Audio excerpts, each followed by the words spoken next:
ধ্বংসর জামানায় যাচ্ছে সবাই, সেখানে ফিরে পাওয়াটা সৌভাগ্যের। কিন্তু আমি তো তোমার শুধু বন্ধুত্বটা চাইছি। এটা আমার কঠিন কিসের? ব্যর্থ প্রেমের তাগিদ জোটাতে থাকে আর একবার। সেটা আমার ঘরের নয়, তোমার দরবার। যা হওয়ার হয়েছে সব ভুলে যাও। দেখো, আমিও তো গেছি অনেক কিছু ভুলে, তুমিও ভুলে যাও না প্লিজ।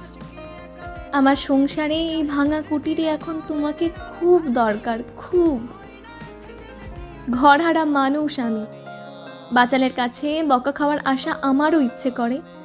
সেই 10টা বছর কেটে গেল, কিন্তু বলতে পারিনি তোমার চেঁচানো তিরবির করে বলা কথাগুলো, যার মধ্যে বেশিরভাগ কোনো বোঝাই যেত না, আমার চিন্তার পাল্লার বাইরে। তবুও খুব মনোযোগ দিয়ে শুনতাম। তোমার ঠোঁটের মাধুর্য আর কথার বলি সত্যিই ভয়ঙ্কর আশ্চর্য। কিছু যদি গুরুত্বপূর্ণ কিছু বলতে না হয়, আমি যা ভুলক্কর সব তো নিমেষেই ভুলে যাই। আর তোমায় তাকিয়েও তো আমার তৃষ্ণা মেটে কিছুটা। তোমার সুন্দর মুখের কারুকার্যে ভগবান সত্যিই হয়তো পুণ্যের দান দিয়েছেন। যে কটা পাপ ছিল হয়তো তা অন্য কোথাও মিটিয়ে দিয়েছেন, কিন্তু মুখশ্রীটাকে ভালো করে রেখে গেছে। এর জন্য ধন্যবাদ ভগবানকেও জানাই।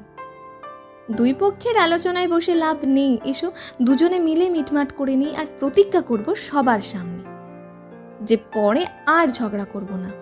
তোমার সঙ্গে এই প্রজন্মের তো কোনো মতেই না। একটা সম্পর্কে দোষারোপ না খুঁজে দোষটাকে ভাগ করে নেওয়াটাই ভালো নয় কি? তাহলে সম্পর্কগুলো জটিল না হয় সহজ হয়ে যায়, ভুলভ্রান্তিগুলো ক্রমশ সঠিক রূপে মিশে যায় যাবৎ।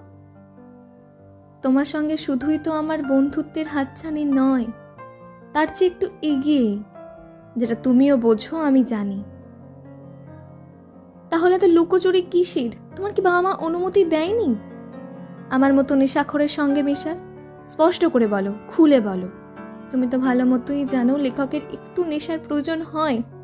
তাছাড়া তুমি যদি মন থেকে বলো আমি ভুলে যাব, কাল থেকে নেশা ছেড়ে দেব, দেখে নিও। রাখি তাহলে। যেও না তুমি, ভয়ে শিউরে উঠে এটা সত্যি কথা বলছি, তোমায় মনে রেখো। আমি অন্য নেশায় মেতে যাব, ধোঁয়া আর জলের থেকে মুক্ত হয়ে। আর সেটা কি তুমি ভালো মতোই জানো। আমাকে আর মনে করাতে হবে না।